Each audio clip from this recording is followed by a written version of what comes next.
Hi folks, welcome back to the channel. Thank you very much for joining me once again. You are always most welcome. Well today, oh God forgive him! What is this heresy? Our good friend of the channel, Neil from Creative Time Wasting, has sent me a kit. He said, I'll send you something, I'll send you something. He was a bit sort of evasive about what he was sending me. He didn't make it very clear. And then this turned up. I'm starting to think that Neil is a little bit like Chancellor Palpatine in the Star Wars stories before he turned to be the Emperor, where he's orchestrating all this evil behind the background. In his case, he's making Matchbox models. In Palpatine's case, he was trying to create an evil empire, but what's the difference, you know? Anyway, he's got this Kinetic, and he said, oh, I think you should try it, because we know that Kinetic are a very, one of these manufacturers that's very inconsistent at best, I think is the kind way of putting it. And we know what happened with the Sea Harrier, which, you know, some people still believe is, Phil Flory's one of them, still believes a great kit. No, it isn't. The later iterations of it are the FA2 and the GR1, GR3 are better, because they have better instructions and they've got some better mouldings. But the FRS1 has got terrible errors in it in terms of the mouldings, the rockets, and worst of all, the instructions, which is the biggest pile of gibberish I think I've ever encountered. Anyway, and breathe and have a sip of tea and try and calm down, because my blood pressure and heart rate, having just opened this box, have just gone through the roof. However, I have heard,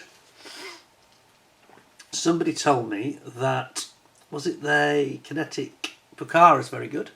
Somebody told me the F16 is not too bad either, but let's just keep an open mind, and I always do. I won't be bitter and hold a grudge. You believe that, you believe anything. Let's have a look at this. So it's the Prowler, it's the EA-6B. Now, it's, again, brilliant artwork, I've got to say. Kinetic's artwork's fantastic. It's probably their strongest point, actually. Let's zoom in a bit and you can have a little look at this.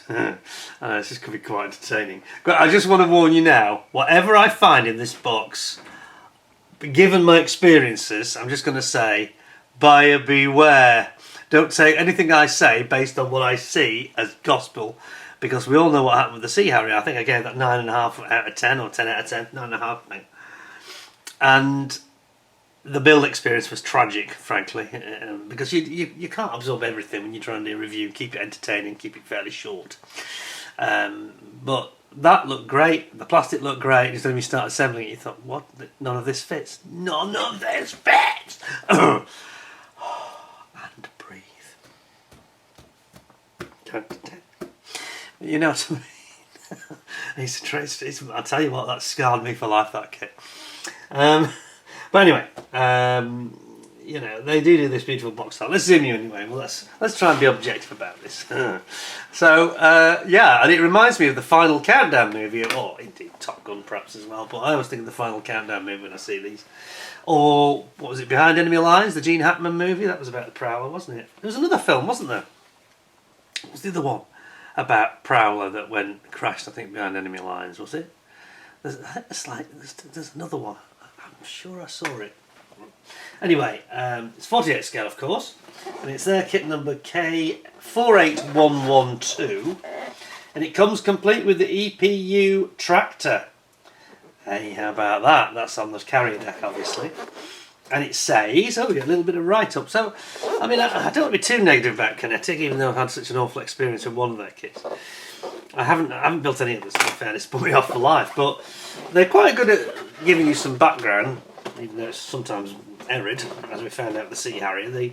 There's loads of background in that, and people take it at face value as gospel at your peril, because they made some big mistakes. They mixed up which Sea Harrier shot down, which number of Sea Harrier shot down what. They got confused between Sharky Ward and the fact that he changed to different Sea Harriers, and they accredited one Sea Harrier with kills it hadn't achieved. Anyway, we'll put that to bed. The EA-6B Prowler is a twin-engine, four-seat, forget that, don't you? Mid-wing electronic warfare aircraft, derived from the A6 Intruder. And in fairness, I think there were A6s in the Final Countdown, because that was filmed in '79. My bad. The EA-6A was the initial electronic warfare version of the A6 used by the United States Marine Corps and the US Navy. Developed on the more advanced EA-6B began in 1966. One of these, the EA-6B aircrew consists of one pilot and 3 electronic countermeasures officers. Gosh, so they're up to a lot of stuff, aren't they? Although it's not uncommon for only 2 ECMOs to be used on a mission. It is capable of carrying and firing anti-radar missiles, ARMS, such as the AGM-88 HARM missile. Know that one. US Navy has a fleet of 124 of these. Good Lord, that's almost as big as the whole Royal Air Force. Jeez, I can't believe that. That's huge. That's a lot of them, isn't it? That's like 10 squadrons, isn't it, basically? Okay. They equip the US aircraft carrier, forward land bases and the US Marine Corps squadrons. Its mission was to support the Marine Air-to-Ground Task Force, MAGTF, commander by conducting airborne electronic warfare day or night under all weather conditions during expeditionary joint or combined operations. Obviously it's quite a handy machine to have on your side, this. It's like a ghost, isn't it, manipulating things behind the scenes. On the 1st of July 1992, VMAQ-2, the largest tactical squadron in marine aviation, was reorganised into 3 squadrons: the VMAQ-1 Banshees, the VMAQ-2 Playboys, and the VMAQ-3 Moondogs. In 1993, outside pressure forced the Marine Corps to direct the squadron to change their name from Playboys to something more politically correct. Which was what? It doesn't tell you that. It doesn't give you the last sentence saying what it changed it to. Anyway, this is the Playboys. It's got the Playboys logos and things on it, so that's very good. So it features the hard missiles included in the kit as well. So let me show you that on the side. They're always very nicely packaged. I've got to give Kinetic some credit where it absolutely is due. Their packaging and the bagging is always really nice on these kits. Well, that's kind of it. Fighter Town decals designed the decals and they're produced by Cartograph, so that again bodes really well. I certainly didn't have any problem with the decals on my Sea Harrier. It's one of the few things that worked. Right, let's have a look. What have we got? So thank you to Neil again. Very interesting subject indeed. Not one I'm very familiar with either. Now this is where we've got these very crinkly ICM Ukraine style bags, which are resealable, I believe. Yes, they are. Now last time I was lulled into a false sense of security because the bags were so lovely and all the plastic looked gorgeous on the sprue, and it was only when I got the knife and the nippers and the glue out that it all went horribly wrong for me. And many of you that tried to build that kit as well. I wasn't the only one. I can name 4 people and me who all had nightmares with it. Anyway, we will side this and just not mention it again till the end. Right, so it's got, it just repeats that write-up that's on the side of the box here, but it doesn't tell you what they changed the name to. Let's have a look at what we got then. So we've got some nice decals. Not as many as I expected, you see. Let's see if I can zoom you in for this. Now, I will say one thing that does let Kinetic down is the quality of the instructions. They always look literally like a photocopy, and this is no exception again. It literally is. You can see the striation lines in the print, so this is not really much better than the Sea Harrier was. It's just a photocopy in black and white, basically. At least we haven't got any bits that appear to be cut off like we did on the Sea Harrier, where it's almost like somebody put a piece of paper over the photocopy and cut bits off. But it's not great. It's not a strong point at all. I am full of apprehension, obviously. Anyway, we start off with building up all your cockpit, and in this aircraft, the cockpit front and rear is very significant, obviously, because you've got all these guys sitting there, 4 operators, including the pilot, and a lot of instrumentation is going on. So, you put this into the tub, on the Sea Harrier. It wasn't actually too bad in this area. And then you've got the gear, the nose gear bay being built up there. Drop it in your completed cockpit. 2 halves of the fuselage coming together. Got some intake. Oh, this makes me nervous because the intakes weren't a strong point either. Intakes and the jet pipes coming out the back. It looks like we've got. Okay, it's obviously that this has been shared with the other version, perhaps the Intruder, because they've got the slime lights. These day glow type lights that they have. The fluorescent, aren't they? They are to be removed with the blade. And then you got your folded wing position. You can have it folded or out, obviously the wing. So you've got two lots of options there. It looks quite complicated actually. You've got flaps and slats there, which look quite nice. If I zoom you a bit more, it'll be better.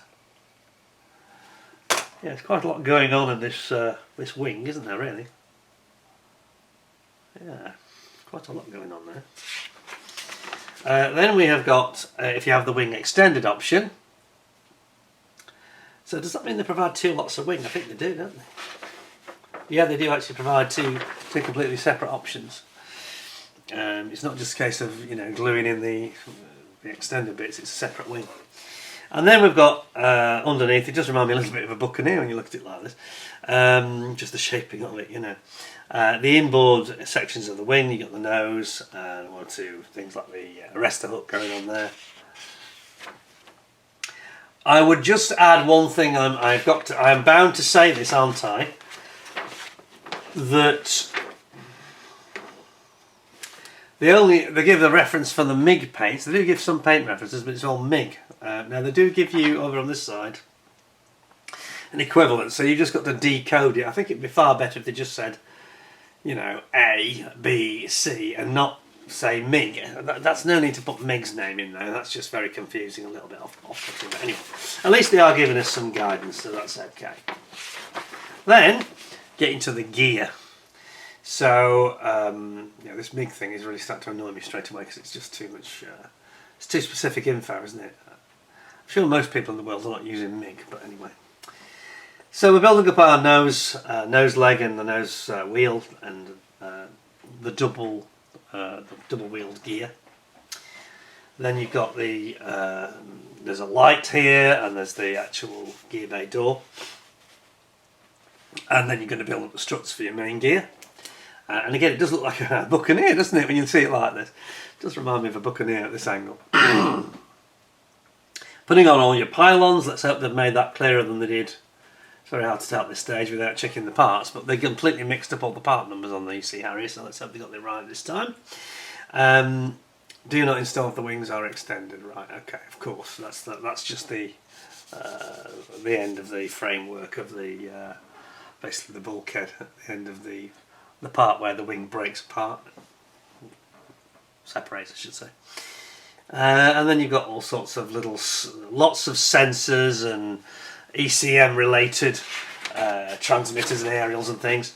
And then you've got on the back, obviously it has like a big radar transmitter on the back, doesn't it? And it looks like you can pose these all moving tailplane, isn't it, rather than elevators. So you can pose them at the look of it, and then you've got the option of the wings folded up and what it's going to look like. Looks cool, doesn't it? I bet this is quite a fancy building one of these. That's quite an interesting aircraft. Yeah, and it's quite a complex, actuation mechanism for the wings to fold out, and they have like a wing stay which holds them in the wind so they don't flap around and get damaged, of course. Ah, yeah, very interesting, very interesting. Wonder how that works. It must have like a pop-out clip or something that I suspect there's a little flap on the top of the wing, and they just flick it back, and there's like a hook or something or an eye. And then we've got the gear. The clear parts canopy. Big double canopy, double windscreen. Lots of glass going on here, although it's nice and big, so the masking of it shouldn't be too difficult, really. I don't think they include a mask. We'll see in a minute. And then you got all the ECM. But again, here we go. Not telling us any information at all what this is. Clearly it's the ECM pod, and then you've also got a fuel tank. You've got a harm missile here. I'm telling you this, but they're not bothering to tell you anything. Very, very poor. I still think they are, they're very weak in this area, aren't they? The Chinese kits, all of them. And yeah, there we go. You're attaching those stores underneath. And then separately, almost the second kit, you've got the little, the EPU truck. auxiliary power unit, power plant to power it up. Which primes the engine and powers up all the electrical systems and the hydraulics and everything. And then here we go. So you've got a little steering wheel and you build that up. Obviously they're driven around, aren't they, on the deck of the carrier. Looks very straightforward indeed, that does. And then that's it. And then we get colour call-outs that aren't in colour. And then you got the Playboys. Doesn't tell us what the alternative name is. Can do easy. Something politically correct, isn't it? They got rid of the Playboys a bit like they got rid of the grid girls in Formula 1, which I didn't approve of either, but anyway. There we go. There we go. So I'm afraid, I'm not filled with that much enthusiasm or confidence based on some of the lack of information, no information about the weapons. Why? You're talking about it on the cover of the box, nothing in the instructions. That's just stupid, I'm sorry. They just don't want to get translators to work on them. Obviously they've done it there because it's not the same as what's on the box, but there is some English, so it doesn't make sense. Why have they not included that information? That really does annoy me. What was that, man? That fly. Well, this thing about not showing what the stores are is just crazy. I'm sorry. So Kinetic, you've still got a way to go to impress me, I've got to say.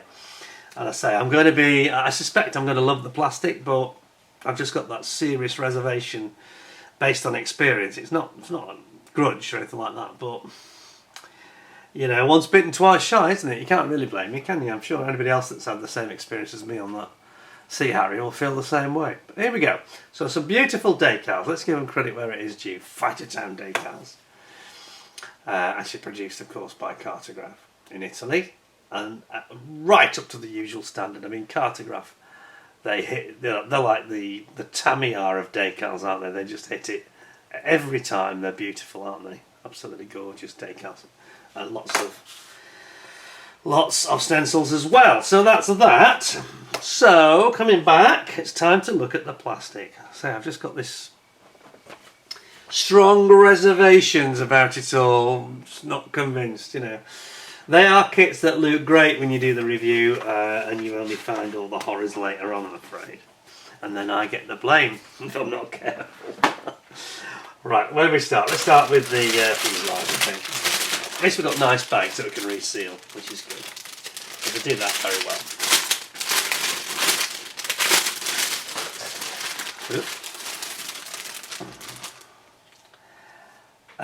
Unpredictably, yes, it looks. What's this? A sink mark. A bit of sinkage there, actually. Oh dear. Nothing serious, but a little bit of sink mark I've just noticed straight away around this little hatch here. This area here where my finger is. If you look carefully, it's got a bit of a sink mark there. I'm not sure if that'll come on the camera or not. It might not be that obvious on the camera.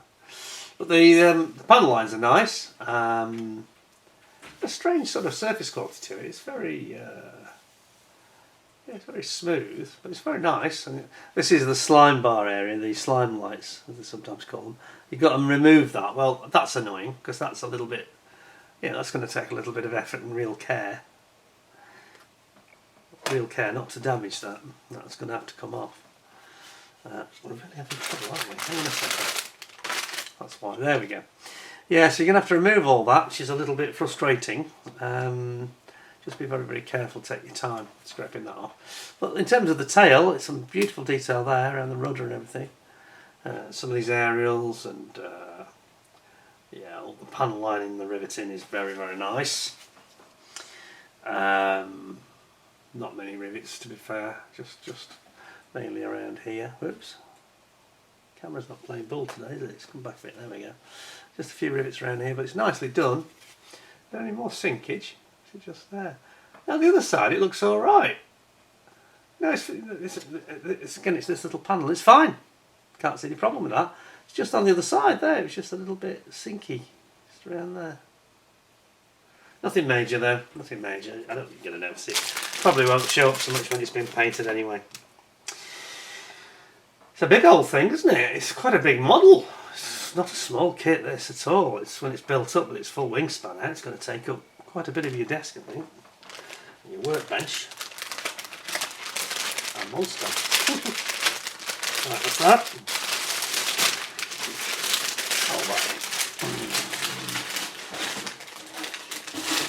Okay, now the wings. Now, this is the fully extended version of the wings. Strange the way they've done this, isn't it? I hope I can get this back in here. It's like a puzzle. Okay, so these are the fully extended wings and also the slats. So I'll do the underside first. Yeah, it's very nice actually. No more sinkage? No sinkage I don't think here. Looks fine. What do you think? There we go. Looks nice, doesn't it? Yeah, like that. Yes. Yeah, nice detail in some of the sort of little panels. There's like access hatches here, presumably to get at operation of the flaps. I think the ailerons. Over here as well, can you see all the electrical wiring, the trunking of the electric wires here and here? Done that well, haven't they? Complete with the attachment fixings, clips. That looks really very realistic. Yes, I like that. A bit closer for this. See it? Yeah. Yeah, that's cool. That's cool. So then there's the top side. Is it the top side? Have I got this the right way around, or is that the top side? Have I missed something here? No, that's the underside. This is the top side, isn't it? Yeah. It's a little bit confusing. Yeah, that is the top side for sure. It is. It's definitely the top side. It's just that there's that panel there. It's just confused me slightly now. Yeah, it definitely is the top because it's got the strakes on it as per the artwork. So this is the top of the wing, and again it's fair wingspan, isn't it? Nice. You got your slats, full length slats all the way down the wing. Look, big, aren't they? Very, very nice.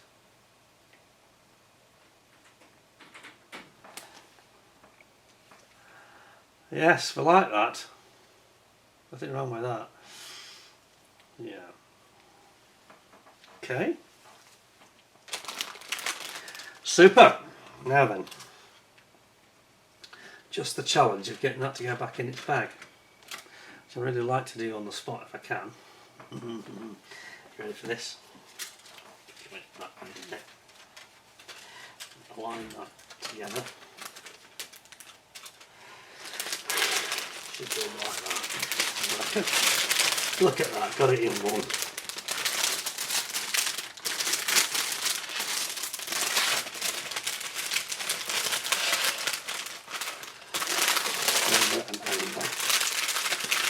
Done it.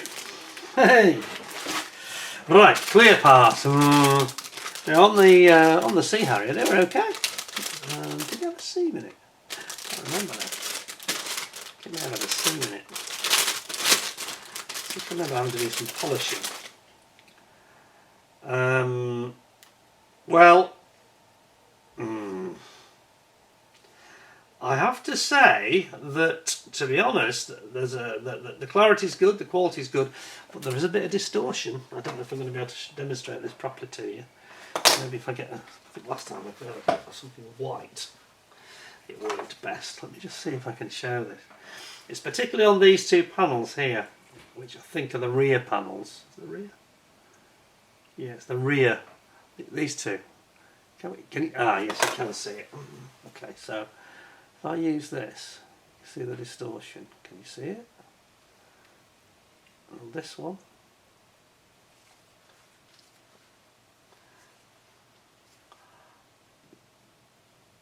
It's quite distorted, that is, actually.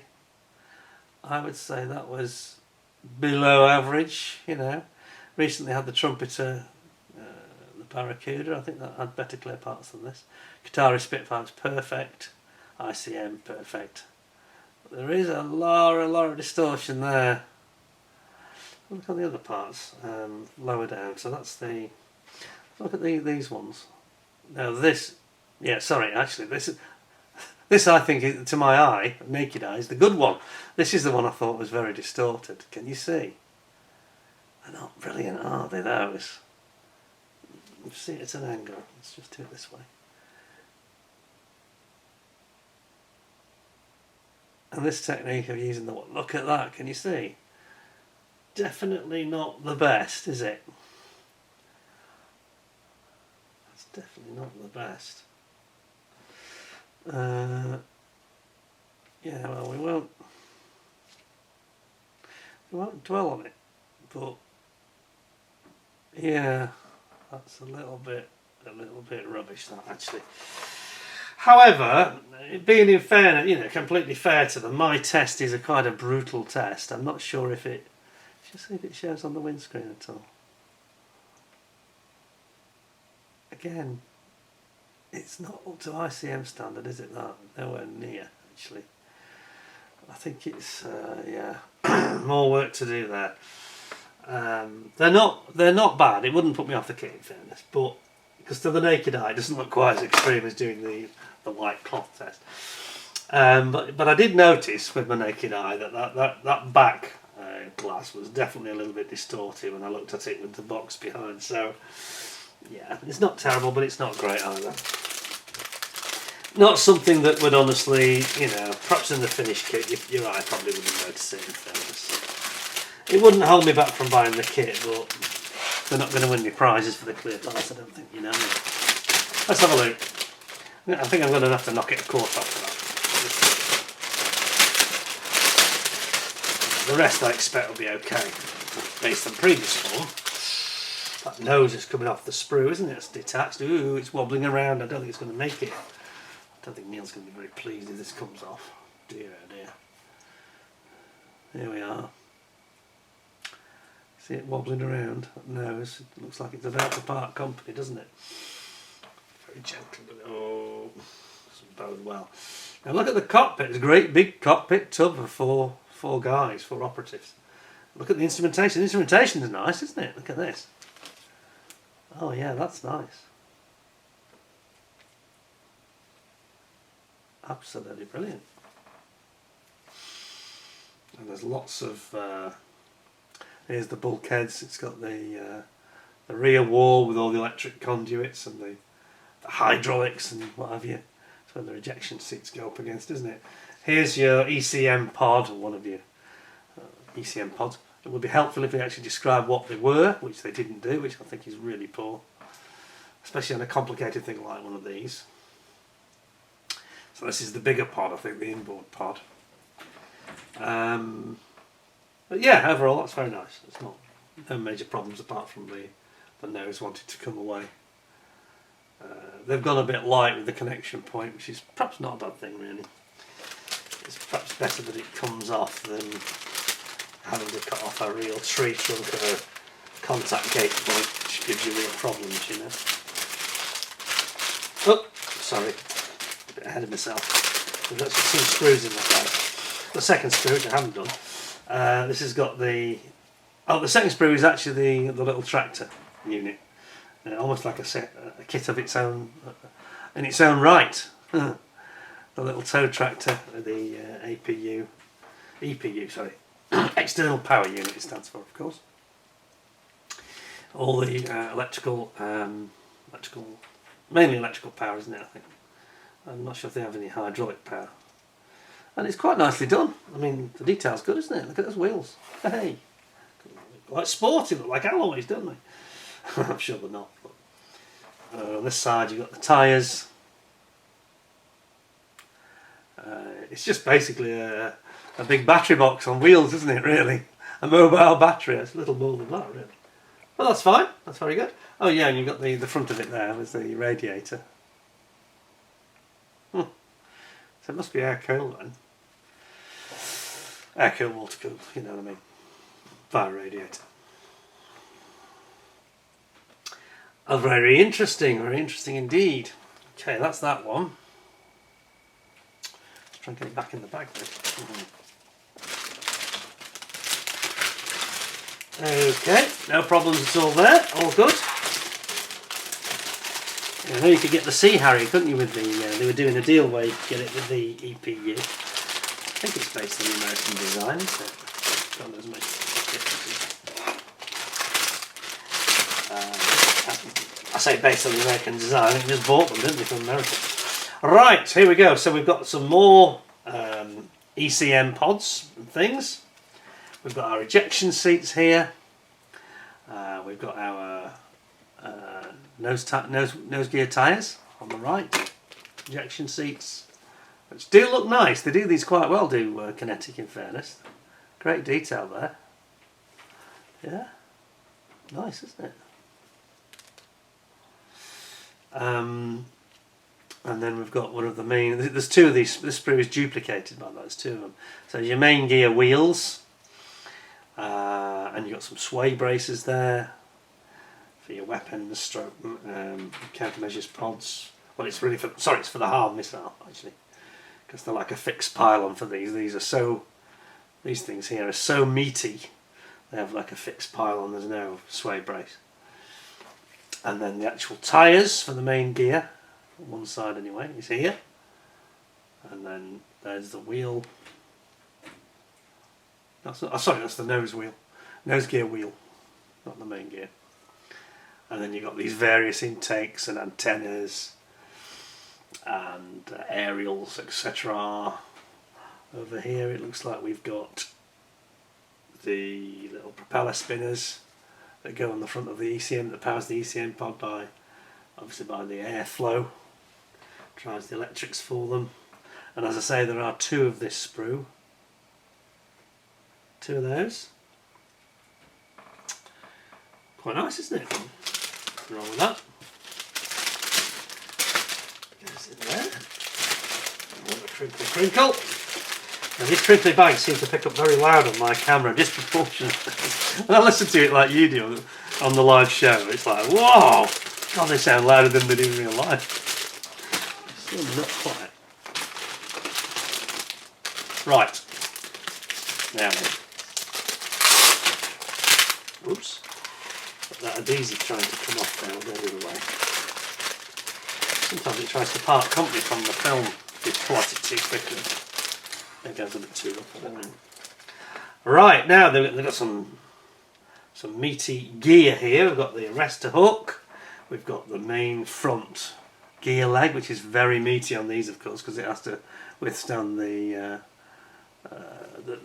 shuttlecock thing, the launcher, which powers from the steam catapult on. So it has to be very strong. This gear, mega strong, yeah. It takes the force of takeoff just basically on that leg. There's your arrestor hook, and then we've got the all-moving tail planes here, and this bit obviously like an insert on the reverse. So, by the way, I got told off the other day, quite rightly actually. Somebody told me off. I won't name him, but he was quite right in what he was saying. He said, "Oh, in that trumpeter Barracuda, he didn't turn it over so we couldn't see the back to see the inside of the cockpit." I just never thought. Sorry about that. Anyway, lesson learned. We do try and please the customer. So yes, it's important sometimes to turn it over. I can be a bit of a devil for not doing that. Here's the recess here. Good job I turned it over. Here's the recess for your arrestor hook, where it sort of arrestor hook bay, so to speak. And then you've got some, and I'm a bit worried about these, I've got to say, some rather strange, is that oil? No, it isn't. Rather strange finishing. Can you see it? I'll zoom in a bit more. The finish on these, extremely glossy. That's why I thought there was oil on the surface. I thought there was perhaps some release agent was left. But it's just like it's a very super polished, almost too polished, compared to the rest of the plastic. I would just run a sanding stick, a fairly smooth one, not too smooth though, just to slightly dampen that down. That feels almost too glossy. It's like glass. Just doesn't match the rest of the model. Bit weird. Yeah. There's such a slight sink mark here as well. Can you see that? So that might just need a little bit of attention. And you've got your refueling probe here. In-flight refueling. And of course on the Prowler they actually use those as refueling aircraft, don't they? Right, here we are underneath. Is this the? Oh, sorry, that's the external of the underside of the fuselage, complete with the bay for the nose gear. It's quite nice, isn't it? Then you've got this trunking. I hope it all fits well. I really do. Now, in Kinetic as I do, I'm very nervous looking at these. Very nervous indeed.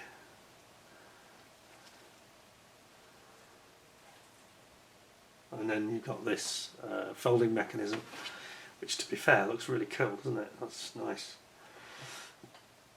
Then you've got the meaty main gear legs here for the undercarriage,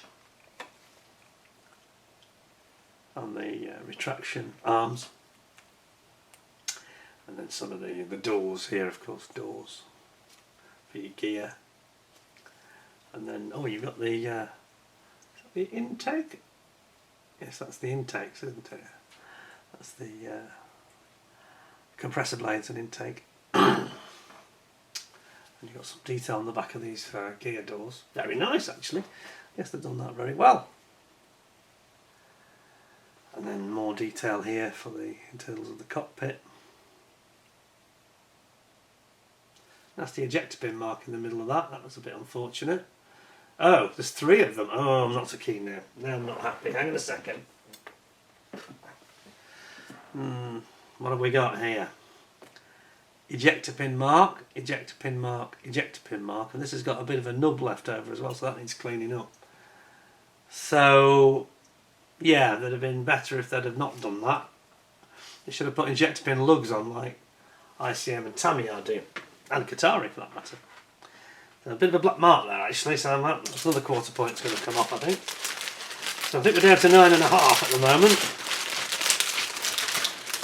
which is probably generous actually, probably given the instructions as well. I'm feeling it's probably a 9.25, unless we find any more horror. Well, I'm cynical, aren't I?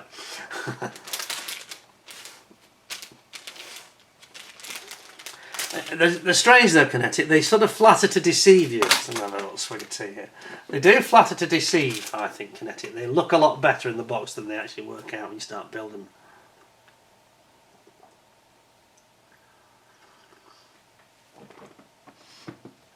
But I don't want to be too negative. It's a very nice subject. I'm pleased they produced it, to be honest.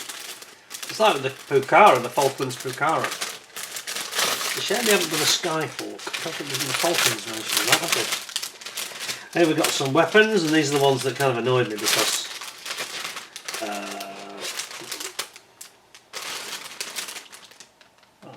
these are not actually featured on this kit. Oh, it's got the Shrike. A lot of this, bombs, not featured, not used in this kit. Okay, so it's really the one at the top, the anti-radar. I said Shrike, it's anti-radar missiles. I think Shrike was the British one, wasn't it? Harm, that's what I'm looking for, not Shrike. Harm missile, anti-radar missile. And you can see it's got all its fins there. Very nice, but the rest of the bottom you won't use. Whether you use those sway braces, I'm a bit doubtful as well. But no, mainly it's those 2 at the top. And there's 2 of this sprue, so there's 2 harm missiles. You can carry 1 on each side. They've done the fins very well. They're good detail there. Very good. Super.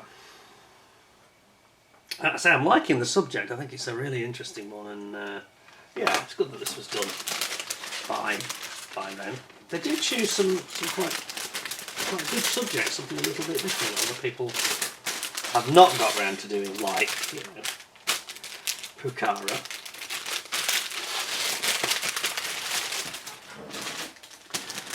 Pucara, it stands for fortress, doesn't it? Not much of a fortress.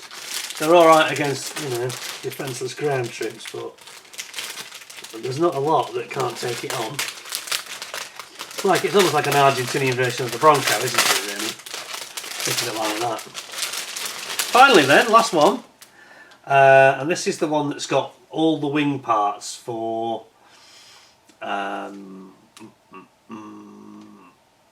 well, it's the flaps actually. It's mainly the flaps, isn't it? Flaps and ailerons, because they've got such a massive wing. There's such a lot of it.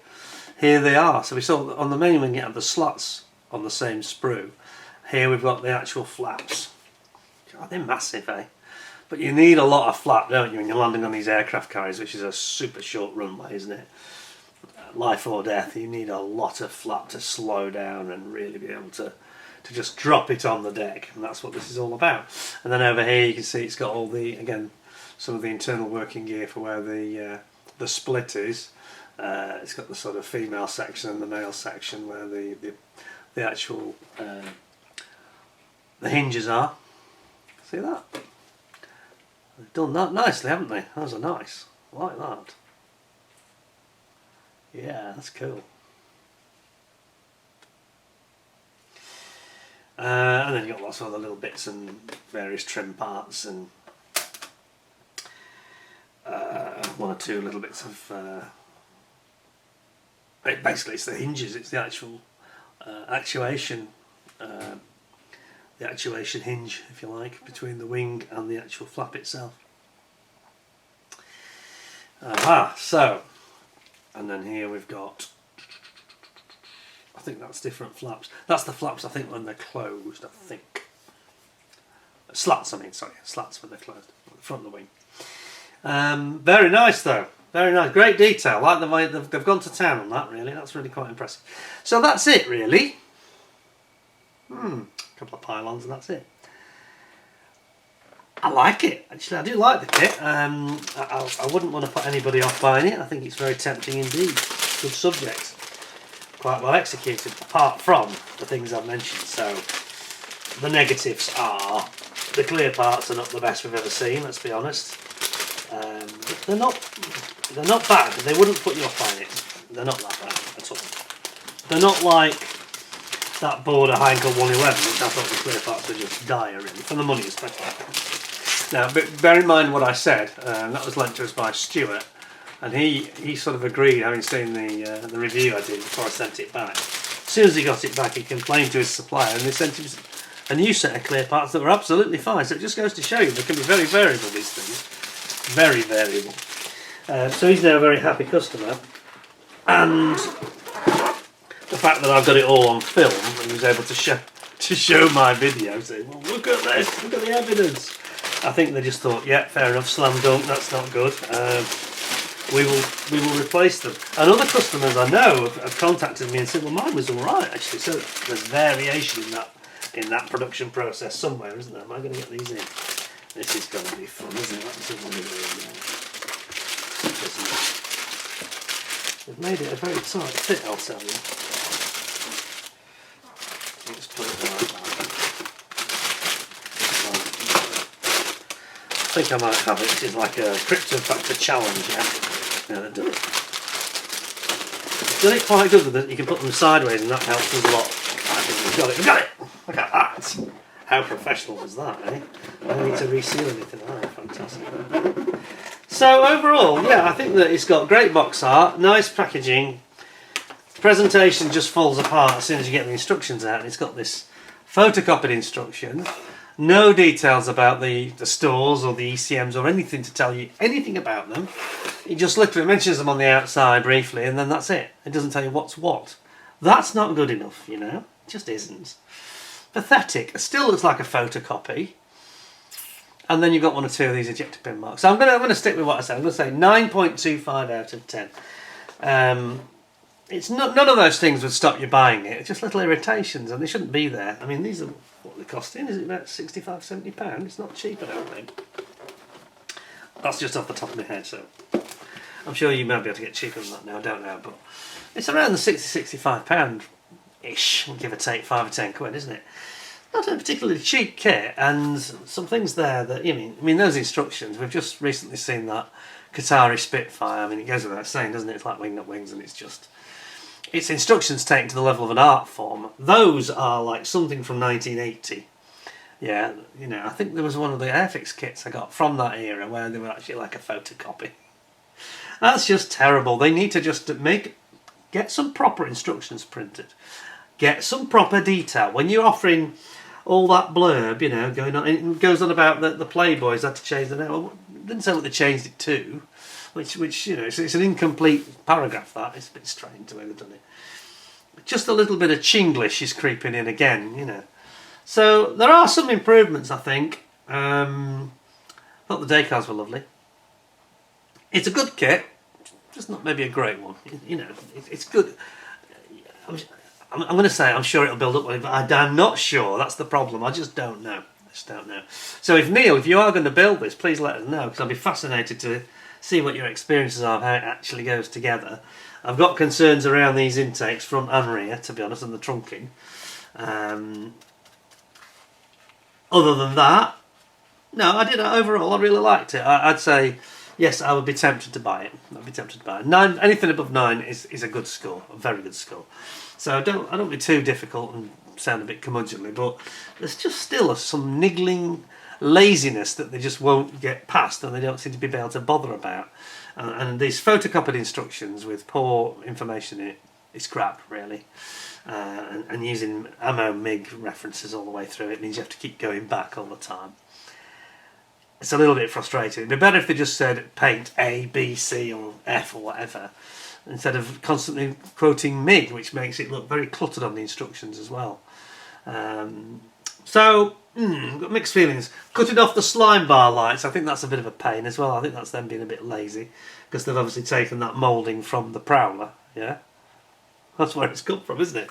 So, yeah, I think 9.25, I think that's a very fair score. What do you think? But thank you very much to Neil from Creative Time Wasting. I am glad I saw it. I do like it. You know, I do like it. I would be tempted to buy that. So, as I say, anything above 9 is good. So, Kinetic must try harder, but getting there slowly, just too slowly. 9.25 out of 10. 10 out of 10 for Neil. I hope you'll give me a 10 out of 10 with a thumbs up. Please give us a like. And please tune in again very soon. We've got lots of other interesting things for you to see. 1 or 2 kits that we probably haven't looked at before in terms of manufacturers. And not to mention some amazing stuff from ICM. So, stay with us. Look after yourselves. Don't let the heat wave get on top of you. And in the meantime, till we meet again, stay well, stay safe. Thanks a lot, and bye for now.